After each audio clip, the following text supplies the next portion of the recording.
Y está con nosotros el doctor Gabriel Gondolesi en la entrevista del día. Él es jefe de cirugía en la Fundación Favaloro, en el módulo de trasplante de intestino. Un tipo que ha pasado por el exterior, que nos va a contar su experiencia. Sí. Aparte el fascinante mundo del trasplante, sobre todo en niños. El trasplante en niños, que es una cosa impresionante, ¿no? Además, es investigador del CONICET. Sí. Y además, yo voy a contar una infidencia. Un día yo me enteré que el doctor Gondolesi fue a procurar un órgano en el medio de las inundaciones, las últimas inundaciones en la provincia de Buenos Aires. Y quiero que lo cuente en primera persona, pero yo tengo que ser amigo de esta persona. Un tipo que se tiene que ser amigo. ¿Cómo fue, Gabriel, eso? Gracias por venir. No, al contrario, gracias por invitarnos. Bueno, puntualmente el caso al que te referí fue una de esas circunstancias que ocurren en la que uno, cuando tiene un órgano, tiene que hacer todo lo posible para tratar de procurarlo y que no se pierda quizás la única oportunidad que le puede tocar a alguien que es un paciente que está esperando un órgano y que además de eso es pediátrico, lo cual no es un tema menor en nuestro país. Y bueno, ocurrió que el órgano apareció en el momento en el que estaban ocurriendo las inundaciones que afectaron fundamentalmente a la ciudad de La Plata. Y de hecho, bueno, tuvimos que armar todo el procedimiento de ablación y procurar el órgano mientras estábamos en el medio de la inundación en la ciudad. La ablación se hizo en el Hospital Sor María Ludovica y el órgano fue implantado con éxito en Fundación Favaloro el mismo día de la inundación. Claro en lancha, Gabriel se metió en lancha. Sí, la verdad que son es héroes. un ejemplo para todos los médicos. Son héroes. Porque impresionante. ¿Y alguna vez te imaginaste que ibas a ir en un gomón con un piloto a buscar un órgano? Hemos tenido, digamos, distintos tipos de experiencias, pero creo que quizás esa fue digamos, un poco la más destacada desde todo lo organizacional para poder llegar a hacerlo. Gabriel, te formaste aquí en la Argentina y después en Estados Unidos. Sí, yo hice un fellowship acá en Fundación Favaloro.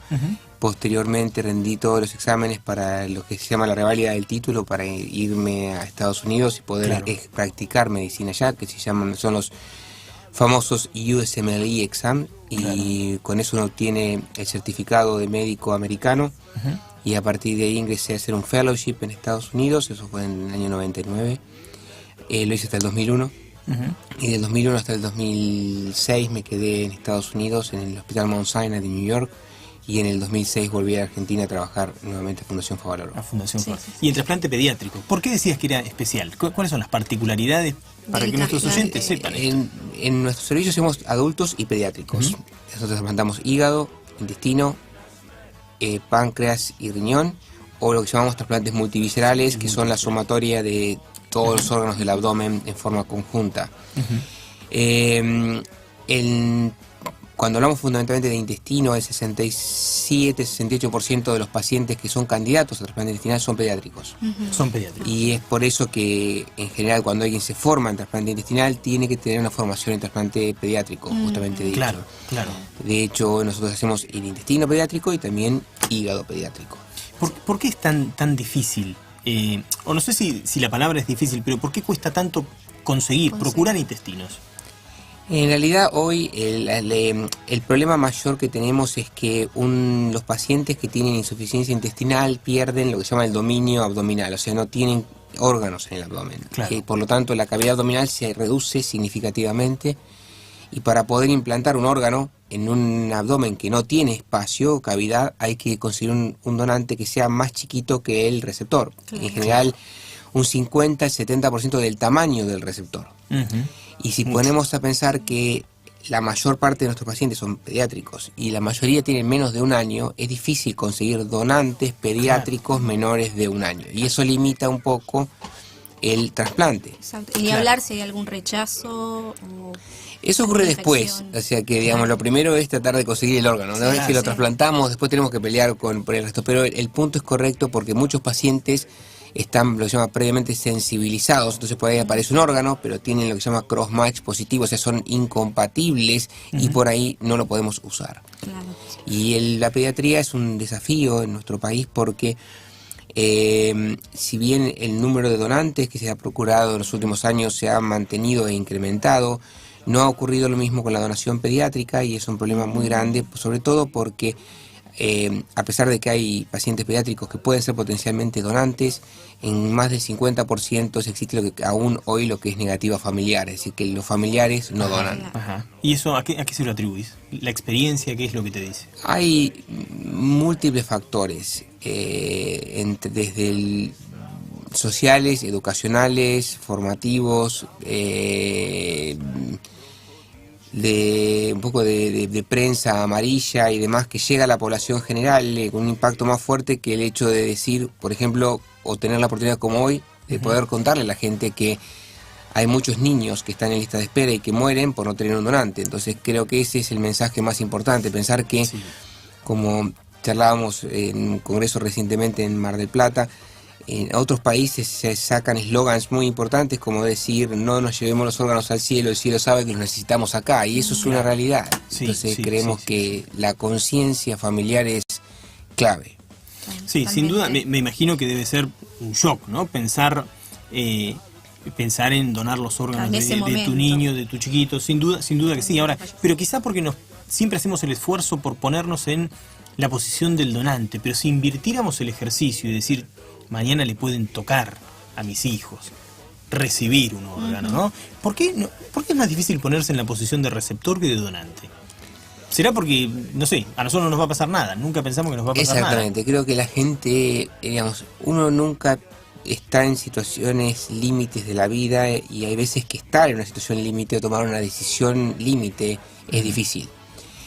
Creo que cuando uno se encuentra en esa situación es bueno escuchar a otros que han vivido situaciones similares, y además no sirve el hecho de tener que denunciar por los medios que falta un órgano para alguien, porque eso impacta negativamente. Claro. Hay que educar a la población, y creo que en lo personal la enseñanza debe surgir como desde los colegios primarios, es decir, uno tiene que tratar este tema de la donación como si fuera el sexo, el aborto, el divorcio, la muerte. Son temas que se deben hablar en nivel familiar y saber sin duda qué nos pasaría si uno tuviese que ser donante. Entonces, si en la mesa de diálogo se transmite a la familia que uno quiere ser donante, eso es suficiente. Si la familia sabe que uno quiere donar, ya con eso es suficiente. Es suficiente. Sí. Y estamos teniendo problemas con el donante pediátrico, decíamos, y quiero volver ahí. ¿Problemas con la justicia también? Existen algunos problemas también con la justicia, en el hecho de que muchas veces cuando hay donantes cuya causa de muerte es asociada al maltrato infantil, muchas veces la justicia es la que tiene que disponer si se dona o no se dona, por el hecho de que tienen que investigar, y de hecho hay que ir a la ablación, lo que es decir, los peritos, los médicos forenses, quizás en nuestro país no tienen la costumbre que tienen en otros países de trasladarse al donante. Más fácil decir no. Claro, y que se pierda la donación. Totalmente. Que se pierda el trasplante. Y no pensar que un sí, pero me tengo que mover a las 3 de la mañana o a las 4 de la mañana, presenciar la ablación como lo hacemos los médicos que estamos haciendo el procedimiento. Y sería la mejor autopsia, por otra parte. Claro. Sin lugar a dudas. Sí. La mejor autopsia. Y yo le quería preguntar si el trasplante de intestino es la única posibilidad, digamos, para recuperar la salud, o hay otra técnica, otra cirugía antes. Los pacientes que tienen insuficiencia intestinal tienen siempre como primera medida lo que es la nutrición parenteral total. De hecho, nuestro país debe estar orgulloso, porque a pesar de que en muchas cosas nos destacamos no por ser los mejores, en Latinoamérica sin duda es el país que tiene mayor desarrollo en nutrición parenteral domiciliaria, que es comparable a la diálisis. Sí. Eso nos ha permitido que muchos pacientes tengamos la lista más grande de trasplantados desde México a Ushuaia. Sin nutrición parenteral no hay trasplante, es lo mismo que decir sin diálisis no hay trasplante renal. Claro. Pero un paciente que tiene insuficiencia intestinal en general es visto por un grupo multidisciplinario que lo que trata de hacer es devolverle la suficiencia sin trasplante. Es decir, el trasplante se constituye en la última alternativa. En el último, o sea que en intestino podemos decir que el trasplante es el último recurso. El último recurso. Está la parenteral primero y recién alguien es candidato cuando no puede continuar en nutrición parenteral total, ya sea porque no tiene accesos vasculares, Claro. porque su hígado ha desarrollado enfermedad o porque hacen sepsis por infecciones del catéter que lo lleva a tener que pensar en que es candidato a trasplante. Claro.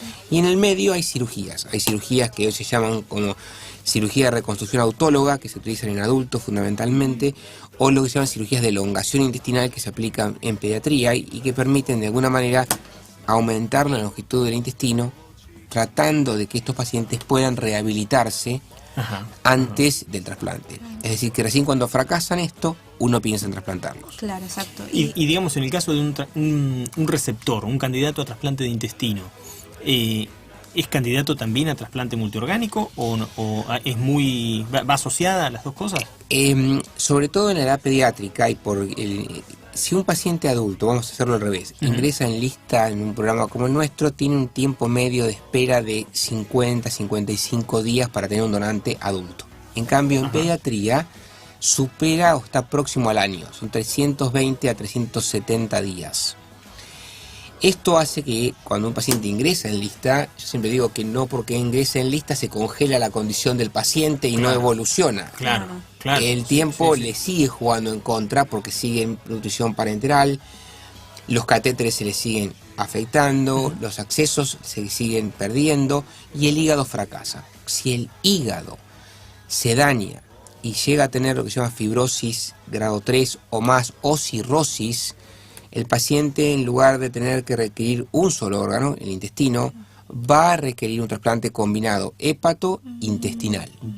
Y muchas veces, dependiendo de el tipo de cirugías previas, la enfermedad de base y demás, lo que se le debe indicar es lo que llaman multivisceral, recién cuando esta situación ocurre. Claro, ¿y qué sucede? Me imagino, ¿no? Pacientes que se encuentran en el interior del país que no tienen acceso, capaz, a poder hacerse estos tratamientos previos al trasplante. Es interesante porque en nuestro país la mayor parte de las provincias tienen nutrición parenteral domiciliaria. Lo que ocurre con los pacientes es que muchas veces no todo paciente tiene acceso a la nutrición parenteral domiciliaria. Entonces, y el obstáculo es con la obra social, con la prepaga, con el Estado provincial. Exactamente. Son generalmente las obras sociales que le permitan al paciente que salga del hospital para poder recibir la nutrición parenteral en domicilio. Ahora, no es el lugar físico una demanda. Nosotros, por ejemplo, tenemos pacientes que viven en las islas del Paranacito, en parenteral. Entonces, en lancha se les lleva la nutrición parenteral total 3 veces por semana para que el paciente la pueda recibir. O sea, tenemos pacientes desde Chubut hasta Jujuy en parenteral total. El gran problema hoy es el poder tener acceso a la misma. Qué lindo, ¿eh? Sí. Qué lindo. Pero tenemos que cumplir con los compromisos institucionales de Radio Palermo de la hora 17:30. Estamos pasaditos un poco y seguimos charlando con el doctor Gondolesi. Todas las radios en una. Radio Palermo 93.9. Solo producciones independientes.